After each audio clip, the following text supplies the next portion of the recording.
Why we fear giving our children everything we've built. The hardest truth most parents never admit. They don't fully trust their own children with what they've built. Not because they don't love them, because they've seen what money does to people. You spend decades building your life, working, saving, fixing mistakes, starting again. And at some point, the question shows up. What happens to all of this when I'm gone? Sounds simple. Leave it to your children. That's what people expect. That's what feels right. But then another question hits. Are they actually ready for it? And this is where things change. Because now you're not thinking about love. You're thinking about outcomes. You start noticing things. How they handle money, how they deal with pressure, how quickly things fall apart when life gets hard. And suddenly the idea of giving them everything doesn't feel generous anymore. It feels risky. Not because you don't care, because you do. And that's the conflict most people never say out loud. You want to help them, but you're not sure if what you built will actually help them at all. So instead of clarity, there's hesitation. And behind that hesitation, there's a pattern. Not one reason, but several. In this video, we'll break down the real psychology behind it. Why people hesitate, what they're actually afraid of, and what this says about how we see our children and ourselves. 1. Control doesn't disappear. It just changes form. For most of your life, control is simple. You earn the money, you decide how it's used. You fix problems when they appear. There's a direct link between your decisions and the outcome. But when you think about passing everything on, that control disappears. Or at least, it should. And that's uncomfortable, because what you're really giving away is not just money, it's influence. It's the ability to shape what happens next.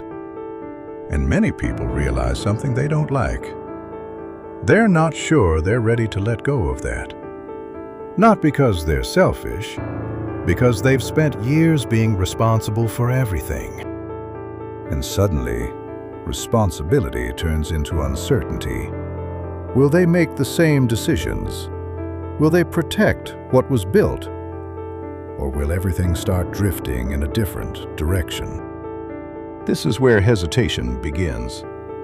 Not at the level of logic, but at the level of identity. If control defined your role for decades, who are you without it? 2. You don't trust their decisions. You trust your experience. People rarely say it directly, but the thought is simple. They haven't lived enough to handle this. Not in a judgmental way, in a practical one. You've seen what bad decisions cost. You've made mistakes yourself, lost money, trusted the wrong people, took risks that didn't work. That experience shapes how you see money. But your children? They didn't go through the same process.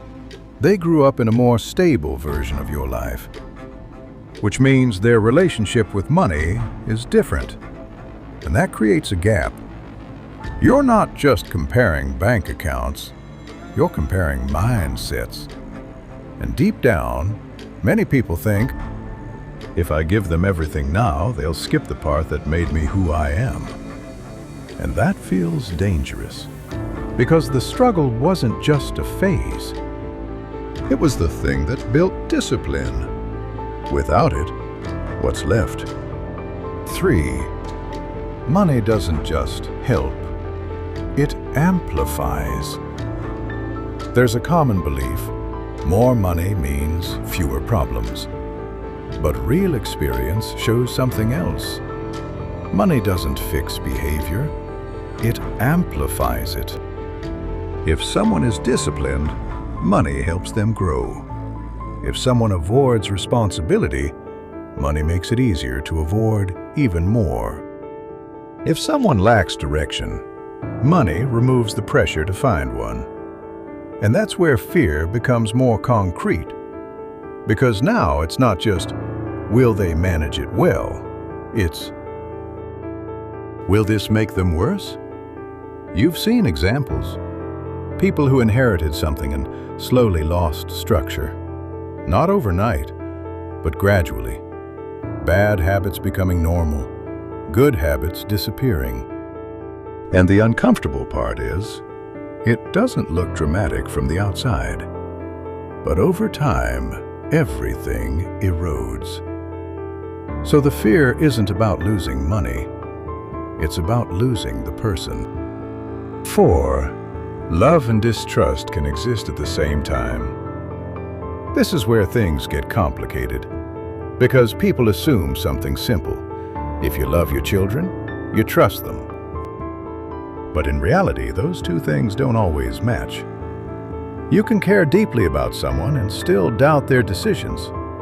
You can want the best for them and still feel uneasy about giving them full control. And this creates internal conflict because it feels wrong. It feels like a contradiction. I'll just leave everything to them and hope it works out. But hope is not a strategy, and avoiding the question doesn't remove the tension. It just pushes it forward, usually to a moment when it's too late to change anything. 5.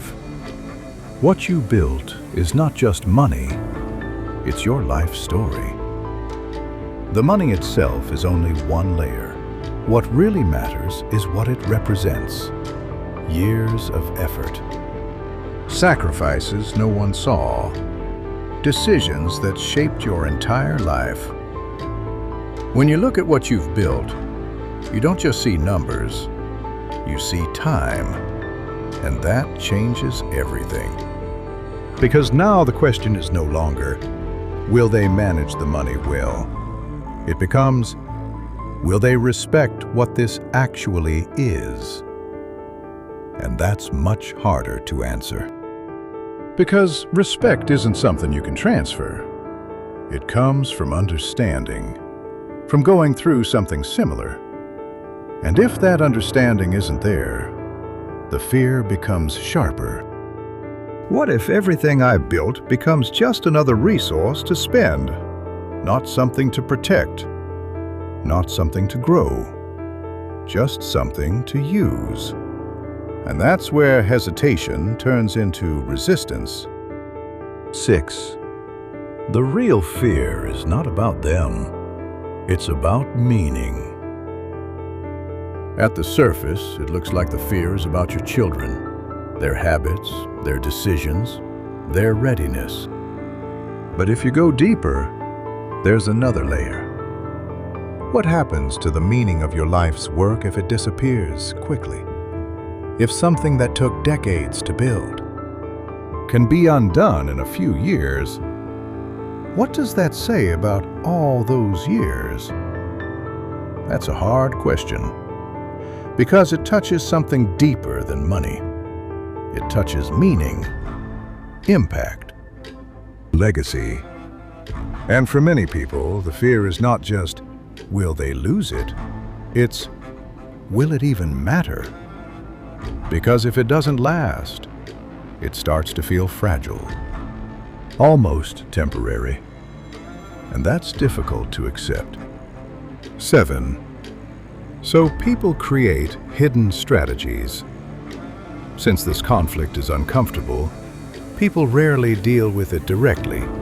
Instead, they create indirect solutions. They delay decisions. They avoid conversations. They structure things in ways that limit risk. Sometimes they split assets. Sometimes they control access. Sometimes they attach conditions. Not always consciously. But the pattern is clear. Trying to balance two things at once, helping and protecting. And often, this leads to something in between. Not full trust, not full control. Just a compromise that feels safer. But a compromise doesn't remove the underlying question. It just hides it. So in the end, this isn't really about money. It's about control, experience, and the need for what we built to actually matter. Because most people don't fear giving their children everything. They fear what happens after. And maybe the real question isn't, will they lose it, but did I prepare them to handle it? What do you think? Should parents give their children everything they've built? Or is that the biggest mistake they can make? This is the if verse, where your mind becomes easier to understand. Subscribe. There's so much more to explore.